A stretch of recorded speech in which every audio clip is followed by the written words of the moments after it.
go with your dad? Did he agree to give you away? Well, not exactly.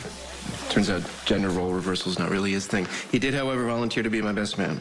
Oh, well, that's good news. Yeah, and then he lectured me about Kevin Collins. Did you know Kevin had a twin brother who was a serial killer? Yeah. Well, Kevin never tried to hide that Ryan was his twin.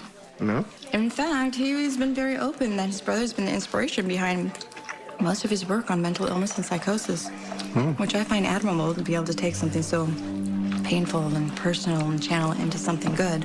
Yeah, well, Scott does not agree. Because Scott is completely biased against Kevin. Purely personal reasons. I don't think Scott's a real reliable source when it comes to Kevin. Whatever. I think we should just forget the whole thing. Then why did you bring up Kevin's project to your dad in the first place? It's obviously on your mind. Yeah, it's on my mind because I put it in my mind, and then I thought about it, and I realized I want no part of this. I don't think you'd be talking about it if you didn't kind of want to see Kevin. Well, why would Kevin want to see me? It's like he just wants to fix me because he couldn't fix his brother? No, it's completely different. You did these horrible things because you had a brain tumor. Ryan had other issues. And by the time Kevin understood what shaped his brother into the man he became, then it was too late. What are we talking about here? What shaped Ryan? What made this Ryan guy tick? That's a question for Kevin.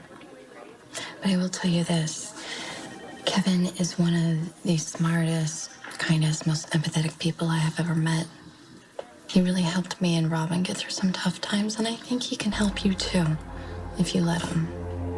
And I know it's not easy trusting somebody new, and dragging up all those old demons is scary. But think about what you might gain from it. Think about facing what scares you, working through it, and then finally being free of it.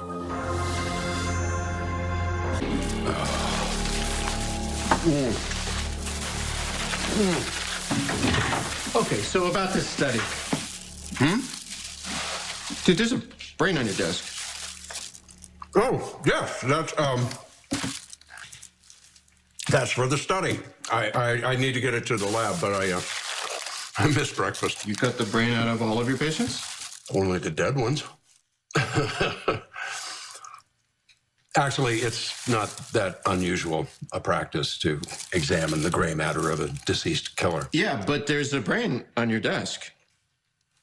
I mean, how do you get a 4-star Yelp review with something like that? Dead people don't do the internet? Yeah, this conversation is not making me want to confide in you. Well, actually, I was trying to make you laugh. I'm gonna cut the tension there. But now that I know you're here to confide in me, how can I help? Patient, right?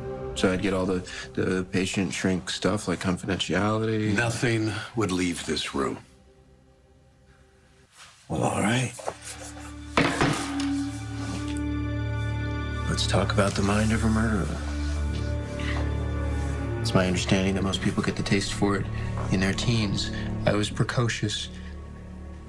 My first attempt at murder was when I was 3 years old.